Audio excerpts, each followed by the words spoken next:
ঠিক আছে। আচ্ছা, মেশ অ্যানালাইসিসটা হচ্ছে আমরা বেসিক্যালি কেভিএল মেইনলি প্রথমে অ্যাপ্লাই করব। সবগুলাতেই কেভিএল কেসিএল দুইটাই অ্যাপ্লাই করা লাগে, বাট ইকুয়েশন গুলা যেটা লিখি সেটা কোন ইকুয়েশন এটা মাথায় রাখতে হবে। তো মেশ অ্যানালাইসিসে ঢোকার আগে আমরা হচ্ছে একটা জিনিস করব, নোডের সাথে মেশের একটু আছে, লিমিটেশন আছে। মেশ অ্যানালাইসিস বলো বলো। স্যার কালকে ইন্সপেকশনের পার্টটা আরেকবার একটু কষ্ট করে রিভিউ করবেন। আচ্ছা, আমি লাস্টে মেশ পড়ানোর পরে একবারে ইন্সপেকশনে মেশ আর নোড বলে দিব না। Thank you sir. ওটা ইম্পর্টেন্ট না, বুঝছো? ওটা আসলে ভাব নেওয়ার জন্য, কারণ মানে যখনই কোনো ডিপেন্ডেন্ট সোর্স থাকবে বা সুপার মেশ থাকবে, সুপার নোড থাকবে, তখনই আর ওটা অ্যাপ্লিকেবল থাকবে না। তো ওটা আসলে সহজ সার্কিট ছাড়া কাজে লাগে না। আচ্ছা, মেশ অ্যানালাইসিস বলতেছিলাম, মেশ অ্যানালাইসিস খালি অ্যাপ্লিকেবল ফর প্ল্যানার সার্কিট। হ্যাঁ, প্ল্যানার সার্কিটের জন্য অ্যাপ্লিকেবল। নোড অ্যানালাইসিসে এইটা কোনো লিমিটেশন নাই, ঠিক আছে? নোড যে কোনো ধরনের সার্কিটের জন্য আমরা অ্যাপ্লাই করতে পারবো, কিন্তু মেশ হচ্ছে অনলি ফর প্ল্যানার। প্ল্যানার মানে হচ্ছে তুমি যদি 2D তে এটাকে কোনো ধরনের কোনো জাম্প ছাড়া ড্র করতে পারো, then that is a planar circuit. For example, এটা কি প্ল্যানার সার্কিট?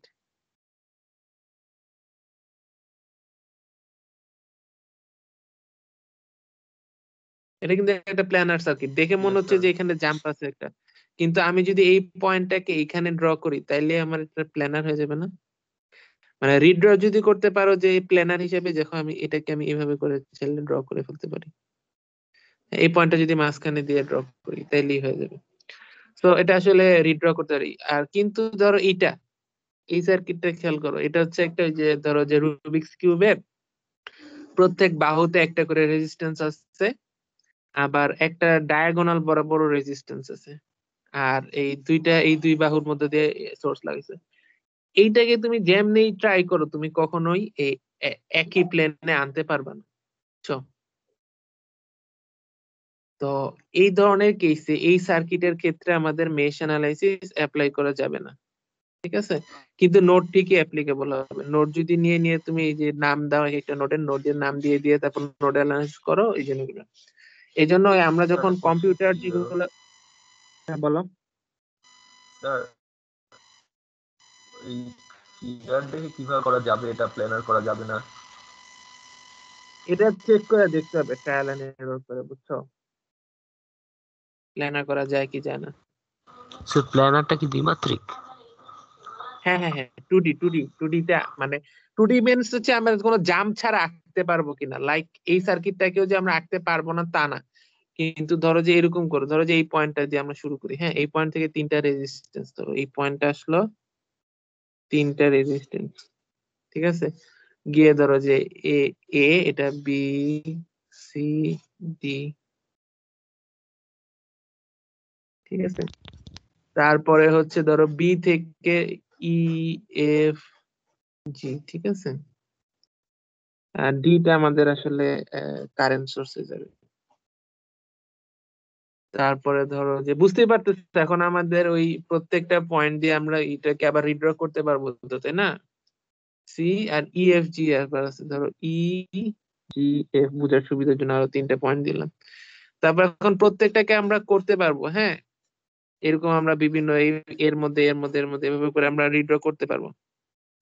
কিন্তু দেখা যাবে যে এই ধরো ডি আর ই এর মধ্যে মানে কিছু পয়েন্ট থাকবে যে এটাকে একটাকে আরেকটার সাথে কানেকশন তুমি তুমি ক্রস না করে তুমি দিতে পারতেছো না, বুঝছো? ওইটাকে আমরা বলবো যে প্ল্যানার হিসেবে এটাকে ড্র করা যাচ্ছে না, এটা একটু সময় লাগবে, যেন আমি যেতে যাচ্ছি না, একটু ট্রাই করে দেখো। হ্যাঁ, যদি এরকম হয় ফর এক্সাম্পল যে যেমন ধরো এরকম 4টা সেটা পয়েন্ট আছে, বলো। এটাকে 2 ডাইমেনশন রাখতে হয় না স্যার, যে ভেঙে ভেঙে করে, মানে হ্যাঁ সেম ভোল্টেজ থাকলে কিন্তু প্যারালাল ধরো করে? যে সেটা পরে কথা, ধরো যে এই সার্কিটটা, ধরো যে এখানে একটা সোর্স আছে, এই সার্কিটটা এটা কি 2D, মানে এটা কি মেশ করা যাবে? অ্যান্সার হচ্ছে করা যাবে, কারণ যেখানে জাম্পটা দরকার এই জাম্পটাকে চাইলে আমি এই এই নোড আর এই নোডের মাঝখানে আমি চাইলে বাইরে দিয়ে রাখতে পারি। জি স্যার, এটা বুঝা গেছে? কিন্তু এমন যদি কেস হইতো যে আমি এভাবে করে যে দিক দিয়েই করতে যাই, আমার আসলে ওই কারো না কারোর সাথে ক্রস হয়েই যাচ্ছে, দ্যাট মিনস একটা প্লেনে হচ্ছে না, জাম্প করা লাগতেছে একটার উপর দিয়ে, তখন হচ্ছে আমাদের ওইটাতে মেশ অ্যাপ্লাই করা যাবে না। ঠিক আছে? তো ওই ওই কেসটাকে আমরা, এই জন্য নোডের মধ্যে এই ঝামেলাটা নাই। এই জন্য আমাদের যেগুলো কম্পিউটার সফটওয়্যার পাওয়া যায়, যেখানে সার্কিটটা আইকা দিলে তোমাকে সলভ করে দিবে, ভোল্টেজ কারেন্টের ভ্যালু সব বের করে দিবে, ওই কম্পিউটার স্পাইস সিমুলেশন বলে। স্পাইস সিমুলেশন কম্পিউটারে, তো ওগুলা সফটওয়্যারে সবসময় নোড অ্যানালাইসিস অ্যাপ্লাই করে, নট মেশ। স্যার কয়েকটা জায়গায় দেখি স্যার যে ম্যাটল্যাব লেখা থাকে স্যার, ম্যাটল্যাব বেসড প্রবলেমস। হ্যাঁ, ম্যাটল্যাবে সলভ করতে বলে। তারপরে পিস্পাইস আছে, আমাদের আগে ল্যাবে করাইতো পিস্পাইস। হ্যাঁ, জি স্যার শুনেছি। আমাদের ল্যাব আছে সার্কিটের, এখানে সিমুলেশনটা পিস্পাইসে করে, হার্ডওয়্যারে আবার সার্কিট বানায় করে রেজিস্ট্যান্স দিয়ে দিয়ে, ব্যাটারি ট্যাটারি দিয়ে। আচ্ছা, আর আরেকটা আছে হচ্ছে তোমরা যদি কেউ করতে চাও, আমি তোমাদের চাইলে, তোমরা যদি চাও আমি দেখাইতে পারি, সেটা হচ্ছে এলটি স্পাইস। এটা ফ্রি সফটওয়্যার, পি স্পাইসটা আবার শিখার ঝামেলা আছে, এটা তোমার ক্র্যাক করতে হয়। হ্যাঁ, ফ্রি না, কিন্তু এলটি স্পাইস ধরো 50 মেগাবিটের একটা সফটওয়্যার, ফ্রি একদম, ডাউনলোড করবা। এটা যদি হেল্প চাও কেমনে ইউজ করতে হয়, ইউটিউবে ভিডিও আছে হাজার হাজার, মানে খুবই মানে হেল্পফুল আর কি। আর বললে আমি চাইলে তোমাদেরকে পরে দেখাই দিতে পারবো কেমনে ইউজ করতে হয়। যে সার্কিট আইকা দিবা, তারপর সিমুলেশন দিলে ভোল্টেজ কারেন্ট সব বের করে দিবে। অ্যাপটার নাম কি? LT spice. স্যার জাম্প করা ছাড়া অন্য কোনো উপায় যদি যাওয়া যায় তাহলে সেটা প্লেনার। হ্যাঁ, মানে স্যার যদি জাম্প জাম্প ছাড়া করা যদি তুমি ছাড়া আঁকতে যদি পারো, জাম্প ছাড়া আঁকতে পারলে ওটা প্লেনার, দ্যাট মিন্স প্লেনার হইলে মেশ দিয়ে সলভ করা সম্ভব। ঠিক আছে? আর নোট দিয়ে তুমি যে সবগুলো সলভ করতে পারো, নোটে কোনো প্রবলেম নেই। এনিওয়ে, আচ্ছা আমরা অ্যাকচুয়াল ইয়াতে যাই। এটা এত জটিল, মানে এমন, মানে খুব একটা ইম্পর্টেন্ট না, এটা জাস্ট একটা জেনে রাখার মতো জিনিস। ঠিক আছে? Mesh is a loop which does not contain any other loops within it. বুঝতেছো? ওই যে আমরা অলরেডি ইন্ডিপেন্ডেন্ট লুপ আর ডিপেন্ডেন্ট লুপ বলছিলাম না, ওই জিনিসটা আর কি, যে mesh is a loop which does not contain any other loops within it. যেমন ধরো এখানে আমরা মেশ যখন অ্যাপ্লাই করব, এটাতে করব আর এটাতে করব। ঠিক আছে? বড়টাতে করব না আর কি, এই দুইটা করলে বড়টা আসলে আর ইন্ডিপেন্ডেন্ট থাকে না। এনিওয়ে, তো কোনো সমস্যা নেই। Circuit with two meshes, determine the mesh current কিভাবে এখন। আচ্ছা, তাহলে আমরা যখন নোড অ্যানালাইসিস করছিলাম, আমাদের কি ছিল? নোডাল অ্যানালাইসিস আমাদের টার্গেট ছিল সবগুলা নোড আইডেন্টিফাই করতাম। এনটা নোড থাকতো, নোড গুলো আইডেন্টিফাই করতাম, একটাকে রেফারেন্স ধরতাম, আর বাকি n-1 এর নোডের ভোল্টেজকে আমরা V1 V2 এরকম আমাদের, এগুলো ছিল আননোন ভ্যারিয়েবল, সলভ করতাম, ইকুয়েশন লিখে এদের value equal two what solve করতাম। মেশ হবে হচ্ছে আমাদের এই কতগুলা মেশ আছে আইডেন্টিফাই করব, আইডেন্টিফাই করার পরে এই এদের যে মেশ কারেন্ট গুলা, they will be the variables. ঠিক আছে? আমাদের টার্গেট হবে এই কারেন্টের মেশ, প্রত্যেকটা মেশের কারেন্টের ভ্যালু সলভ করা। ঠিক আছে? এখানে কিভাবে করবো? ইকুয়েশন লিখবো হচ্ছে ওখানে ইকুয়েশন গুলো লিখতাম কেসিএল দিয়ে, আর এখন ইকুয়েশন লিখবো সব কেভিএল দিয়ে। ঠিক আছে? আবার এই যে আমাদের যতগুলা মেশ থাকবে ততগুলা কারেন্ট, ততগুলা আননোন লাগবে, আননোন যতগুলা ততগুলো ইকুয়েশন লাগবে। তারপর ইকুয়েশন গুলো সলভ করলে আমরা কারেন্টের ভ্যালু পেয়ে যাবো। একটা এক্সাম্পল দেখলেই ভালো বোঝা যাবে, এত ভয়ের করার কিছু নেই। একদম সহজ একটা এক্সাম্পল। আচ্ছা, এটা তো করেই দেওয়া আছে, একটা না করে দাও, এটা করি। ঠিক আছে? আচ্ছা, প্রথমেই হচ্ছে 1 নাম্বার কথা, আমাদের সার্কিটের মধ্যে এরকম মেশ আইকা দিবে এমন কোনো কথা নেই, নাও দেওয়া থাকতে পারে। ধরো দেয় নেই, তো আমাকে প্রথমে পসিবল মেশ গুলা আইডেন্টিফাই করতে হবে, বা লুপ যেটাই বলো। দেখতে পাচ্ছি এটা একটা লুপ আর এটা একটা লুপ। নোডে যেমন নোডের নাম দিতাম 1 2, এখানে মেশ লুপেরও নাম দাও, এটা হচ্ছে লুপ 1। ধরো লুপ 1 এর কারেন্টকে নাম দিলাম I1, লুপ 2 এর কারেন্টকে নাম দিলাম I2। এখন এই যে লুপ গুলা সব দুইটাই কি সিসিডব্লিউ অ্যান্টি ক্লকওয়াইজ এ ঘুরতেছে না? দুইটাই যে অ্যান্টি ক্লকওয়াইজ ঘুরতে হবে এমন কোনো ম্যান্ডেটরি কিছু নাই, বাট আমরা যেমন নোট ইকুয়েশন লেখার সময় ধরে নিছিলাম যে সব আউটগোয়িং হবে এন্ড হ্যান তেন, ওইরকম এটাও হচ্ছে বেটার তুমি সবগুলা একই ডিরেকশনে ধরো। এটা হইলে আমাদের ইকুয়েশন লেখার সময় চিন্তা ভাবনা করতে হবে না। আর তুমি যদি একটা এইদিকে ধরো আরেকটা এইদিকে ধরো, তাহলে তোমার বারবার চিন্তা করে ইকুয়েশন গুলা লেখার সময় পোলারিটি বসান লাগবে। ঠিক আছে, তো আমরা হচ্ছে সবগুলা, এটা আসলে কনভেনশন যে আমরা ধরে নিব সবগুলা ধরো অ্যান্টি ক্লকওয়াইজ। সাপোজ তুমি ক্লকওয়াইজও ধরতে পারো, সবগুলা মানে সেম ডিরেকশনে ধরবো। বাট উল্টা ধরলে যে ভুল হবে তা না, তখন আমাদের ইকুয়েশন গুলা লেখার সময় চিন্তা করে বসান লাগবে। আচ্ছা, তারপরে যেটা করব আমরা প্রত্যেকটা রেজিস্ট্যান্সের মধ্যে কারেন্ট যেই ডিরেকশনে যাচ্ছে পোলারিটি বসাই দিব। এটা কি হবে, I1 প্লাস মাইনাস হবে, I2 হবে কি প্লাস মাইনাস, এটা হয়ে যাবে প্লাস মাইনাস। মাঝখানেরটা আমরা পরে বলতেছি।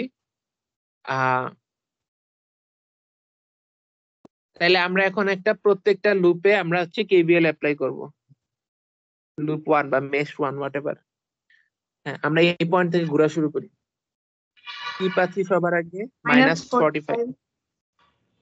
তারপর কি পাচ্ছি? +2i1 +2i1 +i1 এখন -i2 হ্যাঁ হ্যাঁ, এখানে হচ্ছে ইন্টারেস্টিং, আমরা যখন আগে শুধু কেসিএল কেভিএল দিয়ে সলভ করতাম, আমরা এখানে I1 ধরতাম, I2 ধরতাম, এখানে একটা I3 ধরতাম, রাইট? কারণ I3 আসলে I1 প্লাস I2। এখন আমরা এখানে নতুন কারেন্টের নাম দিচ্ছি না, প্রত্যেকটা লুপে একটা সিঙ্গেল কারেন্ট ধরতেছি। তাইলে আমার নাম্বার অফ ভেরিয়েবল কমে গেল, আগে এখানে 3টা লাগতো, এখন 2টা লাগতেছে। কিন্তু তখন 12 ওহমের ভিতরে কারেন্টের ভ্যালু আমরা জানি না। কারেন্টটা কি হবে দেখো, এদিক দিয়ে I1 যাচ্ছে আর এদিক দিয়ে I2 যাচ্ছে, রাইট? তাহলে এখন আমাদের যেটা করতে পারি, আমরা যেই লুপটা ধরতেছি সেই দিকে চিন্তা করি, আমরা এইভাবে করে চিন্তা করি, এই দিকে কারেকশনটা হচ্ছে I1 মাইনাস I2 কারেন্ট যাচ্ছে। বুঝা গেছে? আমরা ধরে নিচ্ছি I1 is greater than I2 বুঝার সুবিধার জন্য। তাহলে আমার নিচের দিকে কি হচ্ছে, I1 এর ডিরেকশনে I1 মাইনাস I2 পরিমাণ কারেন্ট যাচ্ছে, রাইট? Yes, sir. তাহলে আমি যদি এখন এখানে ইয়ারটা কি ভোল্টেজটা নেই, তাহলে নিচের দিকে যাচ্ছে প্লাস মাইনাস, এদিকে কারেন্টের ভ্যালু হবে I1 মাইনাস I2। এটা 12 ওহমের ভিতরে plus 12 I1 minus I2 plus তারপরে 4 দিয়ে ঢুকতেছে প্লাস 4 I1 0। এটা লেখা কি কারো বুঝতে অসুবিধা আছে? স্যার লুপের কারেন্টে সবসময় গ্রেটার ধরবো বা বড় ধরবো? হ্যাঁ হ্যাঁ, যেমন নোড থেকে সবসময় আউটগোয়িং ধরতাম, আমি যেই লুপেরটা ধরবো সেটাকে বড় ধরলে সবসময় সামনে প্লাস চিহ্ন আসবে, আর যদি ছোট ধরি তখন মাইনাস দিয়ে লিখতে হবে। আচ্ছা, এটা হচ্ছে লুপ 1। সিমিলারলি এরপরে কি আছে, লুপ 2। স্যার একটা লুপ কোয়েশ্চেন 2 বলো। হ্যাঁ বলো। স্যার বোঝা যাবে যে কিভাবে মেশ অ্যাপ্লাই করব বা কিছু, এটা বোঝার কোনো ওয়ে আছে? মানে মানে নাই, ফিক্স নাই, বুঝছো? তবে কিছু কিছু ক্ষেত্রে দেখে বোঝা যায় যে এখানে মেশ দিয়ে সহজ হবে, আমরা পরে বলতেছি। আচ্ছা, হ্যাঁ, তবে মানে এটা না একদম যে বাধা ধরা রুলস আছে তা না। আচ্ছা, তারপরে আমরা দেখি এই লুপ 2 তে আমরা অ্যাপ্লাই করি। কোত্থেকে শুরু করব বলো? এখানে +30 শুরু করি। হ্যাঁ, তাহলে আমরা এইভাবে করে ঘুরতেছি, +30 +3i2 3i2 প্লাস। আচ্ছা, এখন এখন দেখো আমরা দুই ভাবে চিন্তা করতে পারি। এখন হচ্ছে আমি I2 তে লিখতেছি, ধরো আমি লিখতেছি I2 গ্রেটার দেন I1, তাহলে কি হবে, এদিকে I1 এদিকে I2, তাহলে আমার নেটটা কারেন্ট কাট হবে কি I2 মাইনাস I1 উপরের দিকে, রাইট? Yes, sir. তাহলে আমার পোলারিটি হবে প্লাস মাইনাস এরকম, তাহলে আমার এখানে হবে +12 I2 মাইনাস I1, ঠিক আছে? প্লাস তারপরে কি আবার 9I2 ইকুয়াল টু 0। এখন আমি ধরেন জানি তোমাদের কয়জনে এখন মাথায় আগুন লাগতে পারে যে এখানে একবার লিখলাম I1 গ্রেটার দেন I2, একবার লিখলাম I2 গ্রেটার দেন I1, এটা কেমনে হলো? বলবা যে না, একবার যেটা ধরে নিছি সেটাই তো ট্রু। তাহলে ধরো যে আমি বললাম ঠিক আছে, আমার এটা ইচ্ছা হয়েছে যে আমি এটা উল্টা করে লিখবো না, আমি ধরে নিচ্ছি যে এটা সবসময় সেকেন্ড লুপের জন্য এটা true, I1 greater than I2। তাহলে I1 গ্রেটার দেন I2, তাহলে নেট কারেন্টটা কোন দিকে যাচ্ছে, নিচের দিকে যাচ্ছে না? পোলারিটি কি হবে এরকম। তাহলে এখন আমি যদি I2 লেখার সময় সেম এই অ্যাজাম্পশনটাই রাখি তাহলে কি হবে বলতো? Negative 30 12 minus minus 12 I1 minus I1 minus 2 minus 12, তারপরে ব্র্যাকেটের ভিতরে কারেন্ট কি হবে? I1 মাইনাস I2 এটাই করেছি প্লাস I2 ইকুয়াল টু 0। তো দুইটা কম্পেয়ার করে দেখো, আসলে তুমি যদি পোলারিটিটাও ঠিক রাখো আবার কোনটাকে বড় ধরছো সেটাও ঠিক রাখো, মাথায় যদি ঠিক রাখো, তোমার আলটিমেটলি একই জিনিস আসছে। এই মাইনাসটা যদি ভিতরে ঢুকাই দাও তাহলে এই জায়গাটা মাইনাসটা উল্টে যাবে, রাইট? হিসাব করে দাও। Yes, sir. তো তুমি যদি ঠিকঠাক মতো মাথা ঠিক রাখো তাহলে তুমি যেমনি লেখো ইকুয়েশন ঠিক আছে।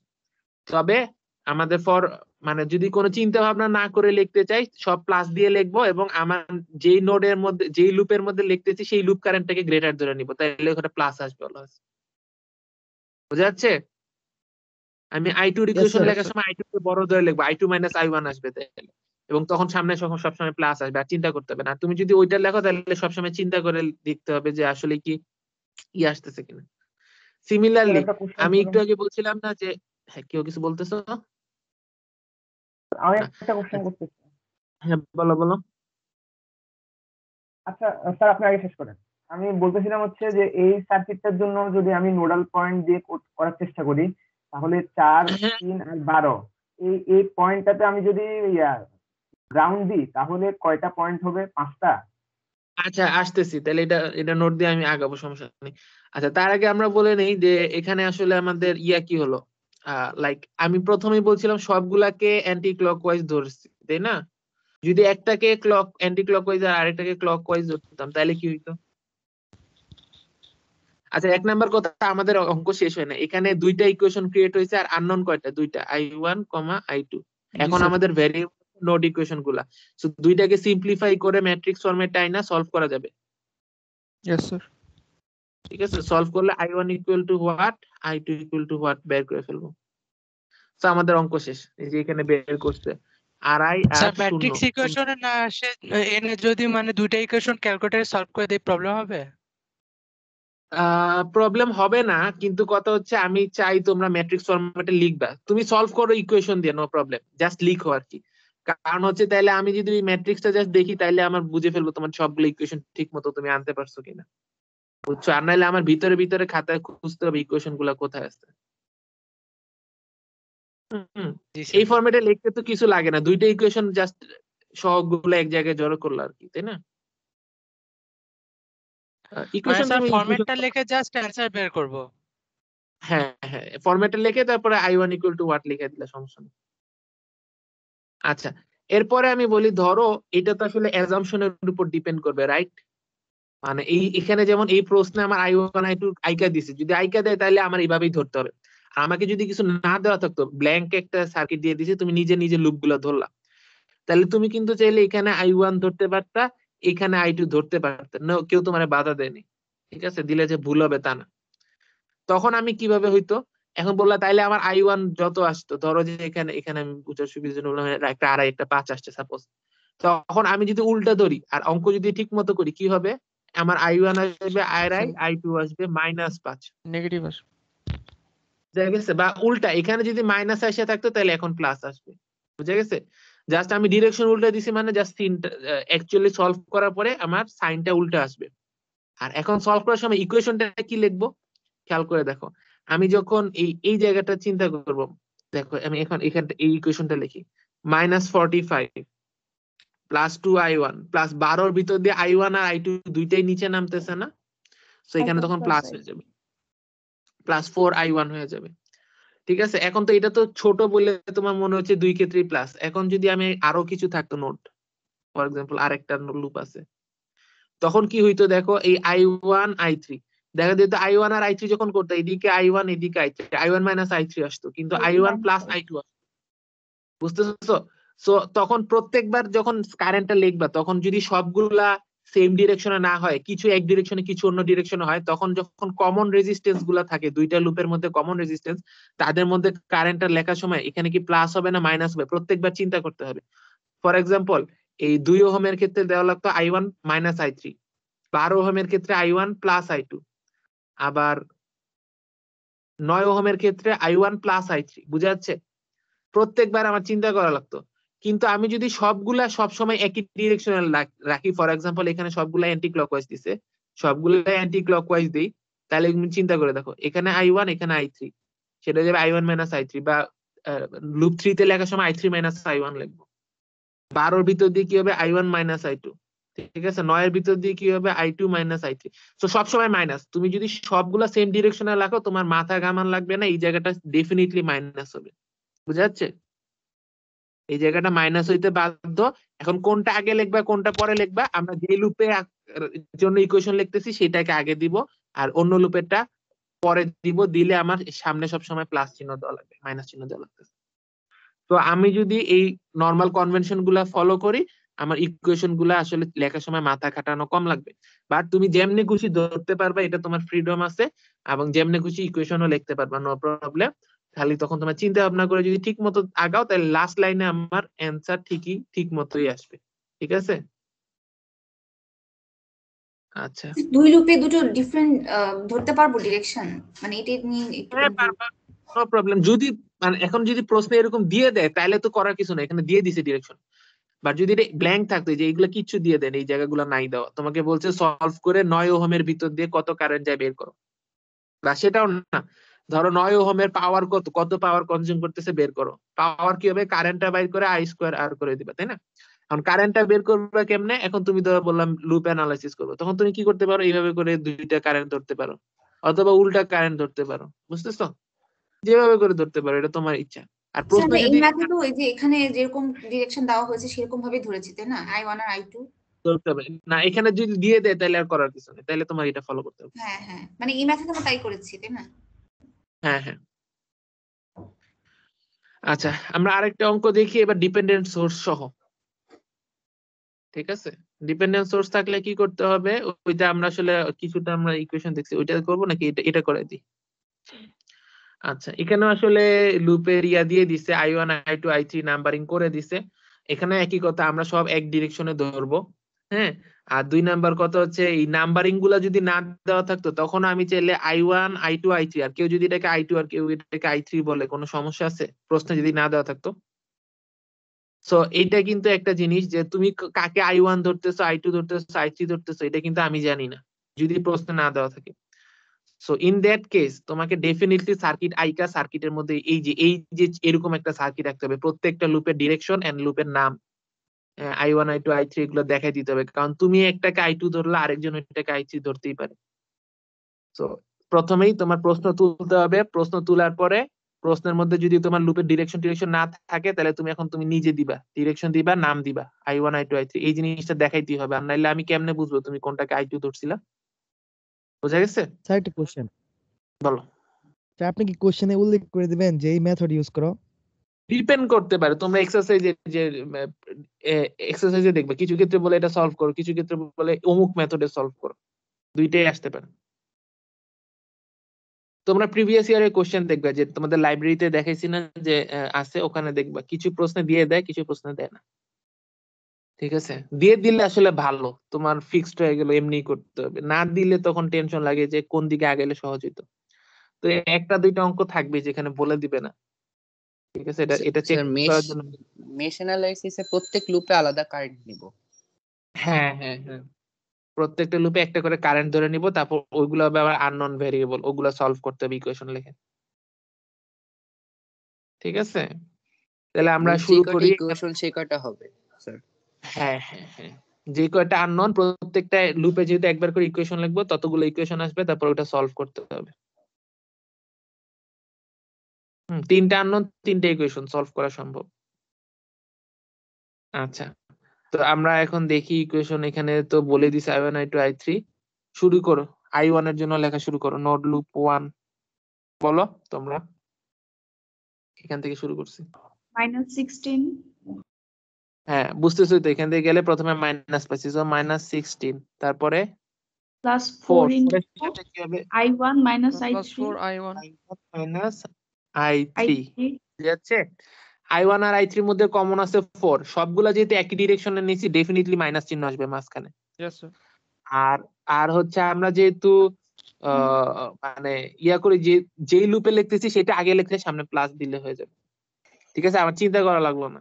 আর তুমি যদি পোলারিটি মাথা কামাই করো, দেখবে এটাই আসবে, +2 into কি হবে I1 minus I2 equal to কত আসলো ইকুয়াল টু 0 ঠিক আছে এটা হচ্ছে L1 L2 L2 কি হবে লুপ 2 হচ্ছে শুরু করি এই পয়েন্ট থেকে শুরুতেই হচ্ছে 2 into I2 I2 minus minus I2 minus I1 I1 plus 8 into I2 minus I2 I3 minus I3 into 8 আচ্ছা তারপরে এটা কি সোর্স এটা আগে বুঝতে হবে current voltage source Dependent. Current source voltage source dependent source এটা একটা ভোল্টেজ সোর্স কারণ ভিতরে প্লাস মাইনাস আছে দ্যাট ইজ ভোল্টেজ সোর্স এটা একটা কারেন্ট কন্ট্রোল ভোল্টেজ সোর্স আইটা কোথায় প্রশ্নে দেওয়া থাকবে কোথাও না কোথায় কোথায় আছে সার্চ করতে হবে এইখানে আই নট আছে তো আই নটটা আসলে আমরা এখানে প্রশ্নের সাথে তাকায় দেখতে পারি আমাদের বোঝার জন্য আই নট আর আই থ্রি আসলে সমান same. yes sir. Right yes sir. Yes, sir. কারণ এই লুপের কারেন্টটাই তো আই নট আসলে এবং ডিরেকশন আমরা সেম ধরছি যদি উল্টা হয়ে যেত তাহলে মাইনাস আই থ্রি বলতাম Minus. এনিওয়ে তো আমরা আসলে এখানে এটা একটা ভোল্টেজ সোর্স তো ভোল্টেজ সোর্সের ভ্যালু কিন্তু কেভিএল এ সরাসরি লিখে দিই আমরা মাইনাস পোলারিটি এইভাবে করে ঘুরতেছি আমরা মাইনাসটা আগে পাইছি so minus minus 10 I3 I not. I naught হবে আই নট পরের লাইনে আমরা লিখতে পারি যে আই নট আসলে I three so minus 10 10 I not. ঠিক আছে Equals to 0. I naught equal to I three I নটের ভ্যালু বসাই দিলাম কারণ Yes, sir. আমাদের এখানে ইকুয়েশন হচ্ছে আমাদের I1 আই মানে আননোন ভ্যারিয়েবল হচ্ছে তিনটা আননোন ভ্যারিয়েবল আই নট রাখলে চারটা ভ্যারিয়েবল হয়ে যাবে তা আই নট কে আমরা রিপ্লেস করে দিব আই থ্রি দিয়ে ঠিক আছে তো আমাদের এটা হবে equation minus 10 I3 is equal to 0 আচ্ছা তারপরে লুপ 1 লুপ 2 লুপ 3 লিখবো লুপ 3 তে শুরু করি যথারীতি এই পয়েন্ট থেকে শুরু করি 6 একটা কারেন্ট আছে সো 6 I3 তারপরে Plus 8 into I3 minus I3 minus I2 I2 I2 plus 4 plus 4 into I3 minus I1.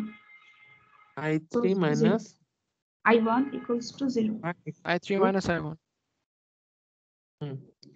I3 minus I1 এই কয়টি আছে সো ইকুয়াল টু 0 তাহলে আমাদের তিনটে ইকুয়েশন হয়ে গেছে তিনটে ইকুয়েশন আননোন আছে তিনটা এখানে দেখো I1 I2 I3 ছাড়া সবগুলা ভ্যালু সো আমার এই সবগুলা সিম্পলিফাই করব করে আমরা তিনটে ইকুয়েশনকে নিয়ে আসবো এই ফরম্যাটে নিয়ে আসবো I1 I2 I3 is equal to what এই ফরম্যাটে নিয়ে আসবো করে তারপরে ইকুয়েশন গুলো সলভ করলে আমার I1 equal to what I2 equal to what I3 equal to what বের হয়ে যাবে প্রশ্নে খেয়াল করে দেখো আমাদের I1 I2 I3 কিছু বাইর করতে বলে নাই বাইর করতে বলছে I নট তো I নট আমরা আসলে সলভ করার পরে দেখবো I3 এর ভ্যালু যেটা আসবে সেটাই আমাদের দেখতেছি সেটাই হবে I নট বুঝে গেছে তো প্রশ্নে যেটা বের করতে বলছে সেটা আমাদের টার্গেট ওটা বের করতে হবে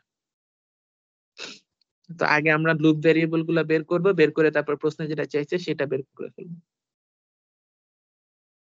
কার কোনো প্রশ্ন আছে এই মেথডে না স্যার তাহলে এখানে বলি কেসি মেশের সাথে আমরা একটু নোডের সাথে কম্পেয়ার করি নোডের মধ্যে হ্যাঁ স্যার লুপ 2 তে একটু যাবেন লুপ 2 তে একটা কোশ্চেন ছিল বলো বলো সেই যে 10 I3 এই পার্টটা যদি একটু বুঝিয়ে দিতেন আচ্ছা খেয়াল করে দেখি আমরা এই যে এখানে আসতেছি 2 ওহম 8 ওহম একটা সোর্স পাইছি কি সোর্স এটা একটা ভোল্টেজ সোর্স কেভিএল এ ভোল্টেজ সোর্স থাকলে কি হবে ভোল্টেজ সোর্সটা প্লাস দিয়ে ঢুকলে প্লাস কত মাইনাস হলে মাইনাস কত যেমন ধর এই যে 16 হলে প্লাস 16 বা মাইনাস 16 এখানে এটা যেটা একটা ভোল্টেজ সোর্স এখানেও আমরা ভোল্টেজ সোর্সের ভ্যালুটা জাস্ট কেভিএল এ যেহেতু voltage summation of voltage equal to something so এখানে ভোল্টেজ সোর্সের ভ্যালু যোগ অথবা বিয়োগ হয়ে যাবে সো এখানে মাইনাস দিয়ে ঢুকতেছি সো এটা বিয়োগ হয়ে যাবে মাইনাস ভোল্টেজ সোর্সের ভ্যালুটা কত 10 I নট এখন কত হচ্ছে এই দেখো তাহলে আমার ধরো যে আমি এটা অ্যাজ ইট ইজ রেখে দিলাম এখন আমার তিনটা ইকুয়েশন আননোন কয়টা এখানে আননোন কিন্তু চারটা হয়ে গেছে I1 I2 I3 R I not আছে একটা তো I not K I not হিসেবে রাখা যাবে না I not K I not equal two এই এদের দ্বারা প্রকাশ করতে হবে ঠিক আছে তো আমরা এখন দেখি I নট কে কিভাবে আস করি আমরা সার্কিটে যাই I নট কোথায় আছে I নট এখানে আছে I নট এখানে আছে তাহলে I নট এর সাথে আমরা কম্পেয়ার করে দেখি I নট আর I3 আসলে same I3 loop equation in this direction আর I নট এইটা সো এটা আসলে সমান ঠিক আছে যেমন ধর I নট যদি এখানে থাকতো তখন আমরা বলতাম I not equal two I3 minus I1 বুঝা যাচ্ছে I নট যে খালি একটা ভ্যালুই হবে তার কোনো গ্যারান্টি নেই এটা পড়ে গেছে I নটটা এই জায়গা দিয়ে আসলে এইভাবে করে I নটটা ফলো করতেছে আর I3 টা একই ভাবে ফলো করতেছে so I not equal two I3 in this case ঠিক আছে? আচ্ছা আচ্ছা তারপর কি করবো, এখানে আই নট এর মান বসাই দিব, 2i2 minus i1 plus 8i2 minus i3 minus 10i3 equal to 0। এখন হচ্ছে আমার এই তিনটে ইকুয়েশন যদি চিন্তা করি, তিনটা আননোন, তিনটে ইকুয়েশন, i1 i2 i3 খালি আছে, সলভ করা যাবে। আর i3 যে খালি এরকম একটা লুপের সাথে মিলে যাবে এমন কোনো কথা নেই। ফর এক্সাম্পল আই নটটাকে আমি এভাবে ডিক্লেয়ার করতে পারতাম, তখন কি হইতো, আই নটটা খেয়াল করে দেখো, এইদিকে i3 আর এইদিকে i1 আর আই নটটা i3 এর দিকে, তাহলে আই নটটা যেহেতু i3 মাইনাস i1, তখন এখানে মান বসায় দিতাম আই নটের, বসায় সিম্পলিফাই করে আবারও i1 কমন নিতাম, i2 কমন নিতাম, i3 কমন নিতাম, নিয়ে কোএফিসিয়েন্ট গুলো সব আলাদা করে পরে ইকুয়েশনে বসাইতাম। হুম বুঝা যাচ্ছে? আবার ধরো এরকমও হইতে পারতো যে সবসময় পোলারিটি মিলে যাবে, তাও কোনো কথা নাই। আই নটটা আমরা ধরে দিতাম যে এই ডিরেকশনে অ্যারোটা দেওয়া আছে, আই নট হচ্ছে এই ডিরেকশন, তখন কি হইতো, i3টা ওই i3 আর আই নট দুইটাই খালি একই জায়গায় 6 ওহমের কারেন্টটা, কিন্তু আই নটের ডিরেকশন উল্টা, তখন বলতাম যে I naught equal two minus i3 দিয়ে তারপর এখানে মান বসাইতাম আই নটের। ঠিক আছে? স্যার 4 ওহমের ক্ষেত্রে 1 - 3 লেখা যেত না? ডিরেকশন i1 এর অ্যারো দেখতে হবে, i1 কোন দিকে অ্যারো দিছে, যেই দিকে অ্যারো তাহলে আমার ওই ডিরেকশনে কারেন্ট নিতে হবে। আমি যদি আই নটটা এই ডিরেকশনে থাকে, এখন দেখো i3টা এই দিকে আর i1টা এই দিকে, তাহলে আই নটটা এই দিকে মানে কোনটা বড়, i3 বড় না i1 বড়? আই নট কোনটা, আই নটের ডেফিনিশন কোশ্চেনে দেওয়া থাকবে, যেমন ধরো এখানে অ্যারোর ডিরেকশন দেওয়া আছে না, দেখছো?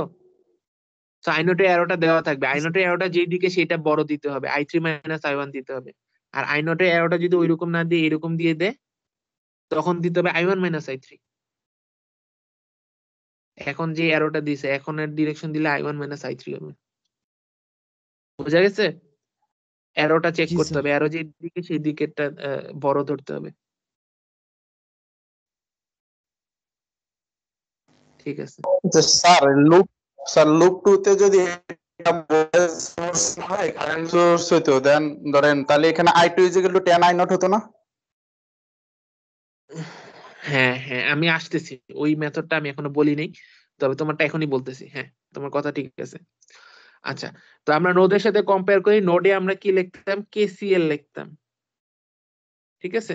এই জন্য নোডের মধ্যে যদি কারেন্ট সোর্স থাকে, আমাদের মাথা ব্যথা কম, কারণ কেসিএল কি, summation of current is equal to 0, তাই না? সো কারেন্ট সোর্স থাকলে কারেন্টে ধরো 1 অ্যাম্পিয়ার একটা কারেন্ট ইনজেক্ট হইতেছে, তাহলে ওটা -1 বা ইনকামিং যদি নেগেটিভ ধরি, কারেন্ট সোর্সের ভ্যালু সরাসরি লিখে ফেলতে পারবো। মেশে কি, মেশে হচ্ছে আমরা কেভিএল লিখতেছি ইকুয়েশন গুলা। So summation of voltage equal to 0। So যদি ভোল্টেজ একটা সোর্স থাকে, আমাদের সহজ, ভোল্টেজ সোর্সের ভ্যালুটা plus depending on the polarity plus or minus হয়ে জাস্ট যোগ হয়ে যাবে। যেমন খেয়াল করে দেখো, এই 16 ভোল্টটা কি হয়েছিল, -16 হয়ে গেছিল, রাইট? সো এটা আসলে সহজ, ভোল্টেজ সোর্স থাকলে কেভিএল যেহেতু summation of voltage equal two voltage source থাকলে ভোল্টেজ সোর্সের ভ্যালুটা পজিটিভ অথবা নেগেটিভ হিসাবে ইকুয়েশনে ঢুকে যাবে, শেষ। আর তাহলে কেসিএল এ কারেন্ট সোর্স থাকলে সহজ, সরি নোড অ্যানালাইসিসে কারেন্ট সোর্স থাকলে সহজ, আর মেশ অ্যানালাইসিসে ভোল্টেজ সোর্স থাকলে সহজ। আর নোড অ্যানালাইসিসে যদি একটা ভোল্টেজ সোর্স থাকে, তখন হচ্ছে আমাদের মাথা ব্যথা। তখন আমরা কি করছিলাম, যদি আমাদের ভোল্টেজ সোর্সটা একটা গ্রাউন্ডের সাথে, রেফারেন্স বা গ্রাউন্ডের সাথে কানেক্টেড থাকে, তখন কি হইতো, আমরা বলতাম যে একটা এটার সাথে ভোল্টেজ সোর্সের এক প্রান্ত হচ্ছে গ্রাউন্ডের সাথে কানেক্টেড, আরেক প্রান্ত ধরো যে +-5, তখন এটা এই পাশে যে নোডটা থাকতো বলতাম এই নোডের ভ্যালুটা এখন আমরা জানি, এখানে আর V1 বলতে হবে না, একটা ভোল্টেজের ভ্যালু আমরা পাইয়া গেছি। ঠিক আছে? একটা নোডের unknown value, number of unknown's কমে যায় একটা। কিন্তু যদি এইটা না হয়, যে কোনো আননোন দুইটা নোডের মাঝখানে যদি একটা ভোল্টেজ সোর্স থাকে বিটুইন টু আননোন নোডস, তখন আমাদের কি করা লাগতো, সুপার নোড করা লাগতো। এই জিনিসটা আমাদের এখন মেশে হবে কারেন্ট সোর্স যখন থাকবে, এই গ্যাঞ্জামটা আসবে। কারেন্ট সোর্স যদি আমার একটা প্রান্তে থাকে, এক কোণায় থাকে, ঠিক আছে, কারেন্ট সোর্স যদি in one edge of a loop, then আমাদের ওই লুপের কারেন্টের ভ্যালু ইকুয়াল টু ওই কারেন্ট সোর্সের ভ্যালু। ফর এক্সাম্পল, একটা এক্সাম্পল দিই, ধরো যে এখানে একটা 5 এম্পিয়ারের কারেন্ট সোর্স আছে, কোথায় আছে? I2 মেশের I2 লুপের এক বাহুতে আছে। হ্যাঁ, no problem. In that case I2 টা আসলে 5 এম্পিয়ার অথবা -5 এম্পিয়ার। এখানে আমরা বুঝতেছি I2 এর ডিরেকশন 5 এম্পিয়ারের উল্টা দিকে, সো I2 -5 হয়ে যাবে। সো আমার এখন ইকুয়েশন সলভ করার সময় দুইটা আননোন থাকবে না, আননোন হয়ে যাবে খালি একটা I1। I2 এর ভ্যালু আমরা অলরেডি পেয়ে গেছি। ঠিক আছে, সো একটা বাহুতে যদি থাকে, একটা এজে থাকে, তাহলে আমাদের ওই লুপ কারেন্টটা আমরা হয়ে যাবে plus minus value of the source. বুঝতেছো? Depending on the polarity, current ডিরেকশনের উপর ডিপেন্ড করে ওই ভ্যালুটা জাস্ট বসে যাবে, সোর্সের ভ্যালুটা। কিন্তু কারেন্ট সোর্স যদি একটা কমন থাকে, কমন বিটুইন টু লুপস, তখন আমার যেটা করতে হবে সুপার লুপ করতে হবে বা সুপার মেশ বলে আসলে। কিরকম এক্সাম্পল দেখি, এই যে আমাদের এই যে 6 এম্পিয়ার কারেন্টটা, এটা আসলে I1 আর I2 এর মধ্যে কমন পড়ছে। ঠিক আছে, কমন পড়ার ফলে কি অসুবিধা হয়েছে? অসুবিধাটা হয়েছে যে আমরা যখন এইভাবে করে যাব, দেখো মাইনাস ইকুয়েশনটা আমরা ঘুরিয়ে এখান থেকে শুরু করি, -20 প্লাস 6I1, I1 এর জন্য লিখতেছি, হ্যাঁ, I1 plus 2I1 minus I2, right? I2 plus এই যে এই ভোল্টেজটা কত আমরা জানি না, একটা কারেন্ট সোর্স আর অ্যাক্রসে ভোল্টেজ কত আমরা জানি না, plus V whatever equal to 0, right? এই যে আননোন একটা ভ্যালু, এটা আমরা জানি না। তখন আমরা কি করব? আমরা এইটাতেও একটা ইকুয়েশন লিখবো। ধরো যে এটা নাম, এটা ধরো আমরা নাম দিই AB, এটা A, এটা B। ঠিক আছে, তাহলে আমাদের এই জায়গাটার ভ্যালু হচ্ছে VAB প্লাস মাইনাস VAB। ঠিক আছে, আচ্ছা, তখন আমরা লুপ 2 যখন লিখবো, এই VAB টা আমাদের আননোন, এটা হচ্ছে একটা গ্যাঞ্জাম লেগে গেছে এই কারেন্ট সোর্সটার কারণে। আচ্ছা, যখন আমরা লুপ 2 তে যাবো, এই পাশে করে ঘুরতেছি, প্রথমেই মাইনাস পড়তেছে, মাইনাস VAB। ঠিক আছে, প্লাস 2, এটা কি হয়ে যাবে I2 minus I1 plus 10I2 plus 4I2 is equal to 0, right? এখন দুইটা ইকুয়েশন কম্পেয়ার করো, এই যে একটা গ্যাঞ্জাম করতেছে VAB, কিছু লিখতেছেন? হ্যাঁ স্যার, আপনার কথার সাথে লেখা আর কি সিঙ্ক করতেছেন। স্যার লেখা আটকে গেছে স্যার, মানে আপনার এটা স্ক্রিনটা হ্যাং হয়ে গেছে। অফ করে আমি আবার শেয়ার দিচ্ছি, দাঁড়াও।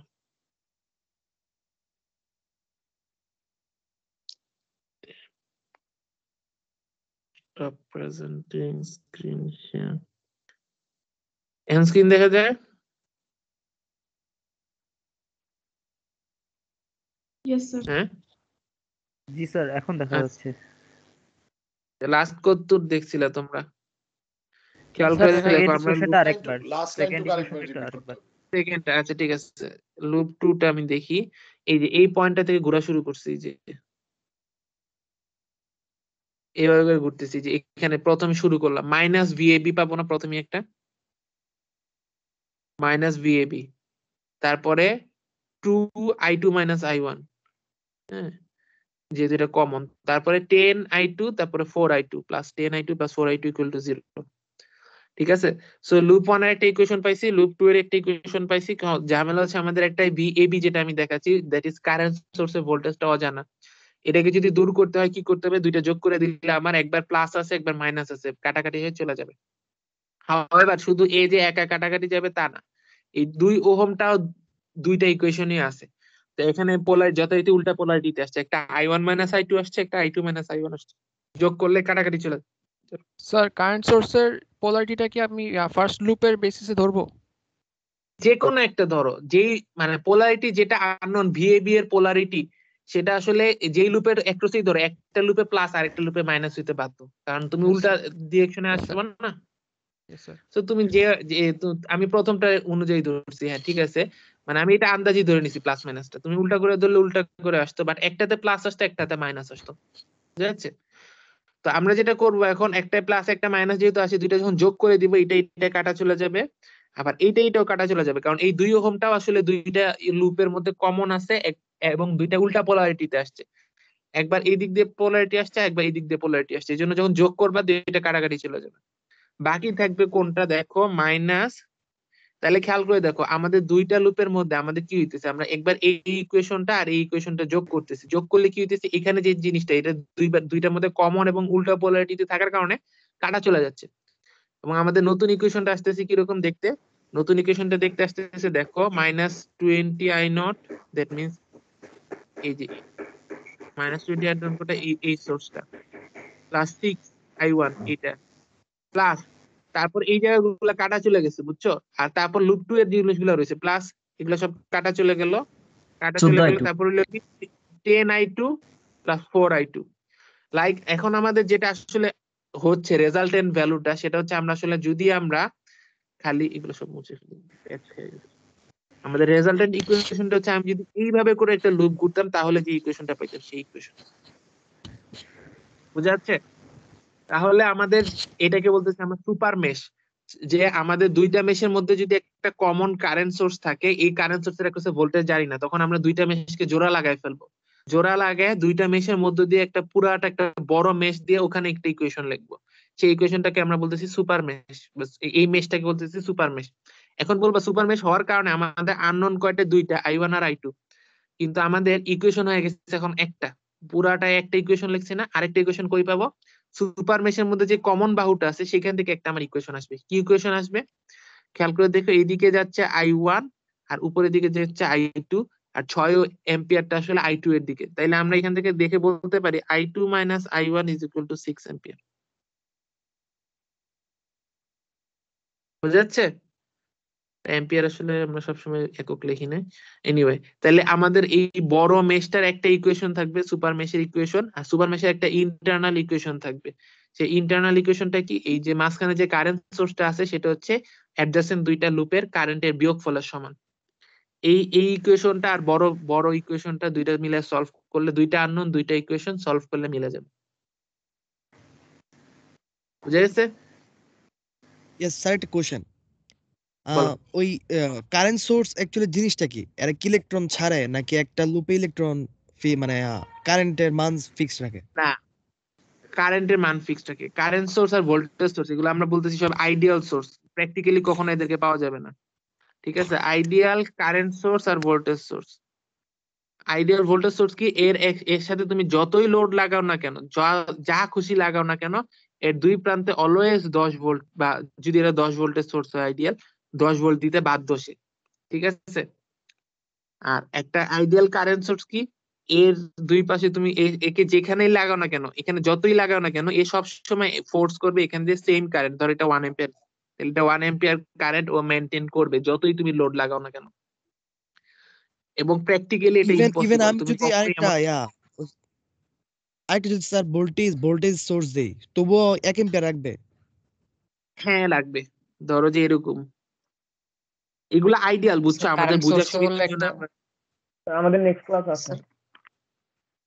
হ্যাঁ বলতেছি, ছেড়ে কারেন্ট দিচ্ছি। সোর্স একটা ব্যাটারি না যেটার ইন্টারনাল রেজিস্ট্যান্স অনেক বেশি, ওরকম ভাবে বলা হ্যাঁ হয় না? এভাবে করে চিন্তা করতে পারো, কিন্তু আমি যেটা বলতেছি এগুলো আইডিয়াল কেস, কখনোই 100% এই কেসটা পাবা না। ফর এক্সাম্পল একটা উদাহরণ দিই, তোমরা যেহেতু এত কিছু বলতেছো,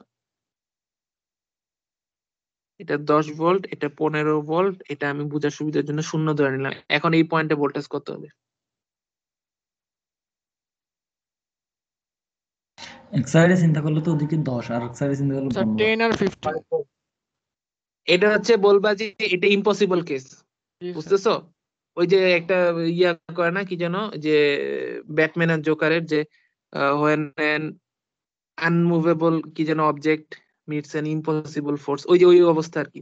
দুইটা আইডিয়াল কেস, এটা কখনোই সম্ভব না, ঠিক আছে? এই পয়েন্ট এটা করলে সাথে সাথে এরর দিয়ে দিবে। তুমি যদি এটা একটা কম্পিউটার সিমুলেশন দাও, বলবে যে এরর, এটা তুমি ইম্পসিবল কেস দিছো। ও বলতেছে এটা 10 ভোল্ট হইতে বাধ্য, এ বলতেছে একটা 15 ভোল্ট হইতে বাধ্য। এখন তারপর তুমি বলবা যে এটা কেন ইম্পসিবল, আমি তো রিয়েলিটিতে দুইটা ভিন্ন সাইজের ব্যাটারি নিয়ে লাগাই দিতেই পারি, কে আমার বাধা দিচ্ছে? তাহলে কি আমার একেবারে বিস্ফোরণে সব মারা যাবে না, মানে রিয়েলিটি ব্রেক করবে? কথা হচ্ছে ওগুলো আইডিয়াল সোর্স না, তুমি যেই ধরনের ব্যাটারি এনে লাগাবা তার একটা স্লাইটেস্ট একটা ইন্টারনাল রেজিস্ট্যান্স আছে, থাকার ফলে কি হবে, তখন হচ্ছে তোমার এখানে ধরো 12 ভোল্ট বা এরকম কিছু একটা, আমি জানি না কত, আমি আন্দাজে লিখলাম একটা ভ্যালু, এরকম একটা পাওয়া যাবে। এখানে একটা রেজিস্ট্যান্স ড্রপ হবে, এখানে একটা ড্রপ হবে, কিছু একটা হয়ে আলটিমেটলি এমন হবে যে ইম্পসিবল কেসটা আর থাকবে না। প্রত্যেকটা ব্যাটারি ইন্টারনাল রেজিস্ট্যান্স আছে, বুঝা যাচ্ছে? তো ওই কারণে তুমি চাইলে Yes, দুইটা sir. ভিন্ন সাইজের ব্যাটারিকে তুমি লাগাই দিতে পারবা প্যারালালে। তখন যেটা হবে একটা আরেকটাকে চার্জ করা শুরু করবে, যেটা বড় আছে এ সাপ্লাই দিবে আর যেটা ছোট আছে এটা তখন কনজিউম করবে, বুঝতেছো? একটা আরেকটাকে চার্জ দেওয়া শুরু করবে। এই জন্য যখন ব্যাটারি প্যারালালে করে তখন বলে দেয় ভুলেও একটা পুরান ব্যাটারি রাখা যাবে না। একটা প্যারালালে অনেকগুলা ব্যাটারি যদি ইউজ করতে হয়, অনেক সময় করা লাগে যে হাই কারেন্ট সাপ্লাই দেওয়ার জন্য, তখন বলে দেয় যদি একটা ব্যাটারি চেঞ্জ করতে হয় সবগুলো একসাথে চেঞ্জ করবে না। কারণ একটা যদি উইক থাকে তখন ওই পুরা কারেন্টটা সবাই কারেন্ট সাপ্লাই না দিয়ে একে সাপ্লাই দেওয়া শুরু করে দিবে। এনিওয়ে, এরকম কারেন্ট সোর্সও একই কথা, দুইটা তুমি আইডিয়াল কারেন্ট সোর্স কখনো সিরিজে লাগাই দিতে পারবা না। ও বলতেছে 1 এম্পিয়ার, এ বলতেছে 2 এম্পিয়ার, তাহলে মাঝখান দিয়ে 2 এম্পিয়ার থেকে 1 এম্পিয়ার কারেন্ট হবে, এদিক দিয়ে কি কারেন্ট আসমানে উড়ে যাবে? বুঝা যাচ্ছে আমার কথা? আইডিয়াল তাহলে এখন বলবা তাহলে প্র্যাকটিক্যালি কেমনে হবে? প্র্যাকটিক্যালি কারেন্ট সোর্সের সাথে প্যারালালে একটা রেজিস্ট্যান্স থাকে প্র্যাকটিক্যাল কেসে, তখন তোমার ওই যে এক্সট্রা কারেন্ট গুলো এই দিক দিয়ে বের হয়ে যেতে। আচ্ছা আমি ক্লাস শেষ করে দিচ্ছি, সরি, তোমরা বের হয়ে যেতে পারো। খোদা হাফেজ। আসসালামু আলাইকুম স্যার। ওয়ালাইকুম আসসালাম। Good bye sir.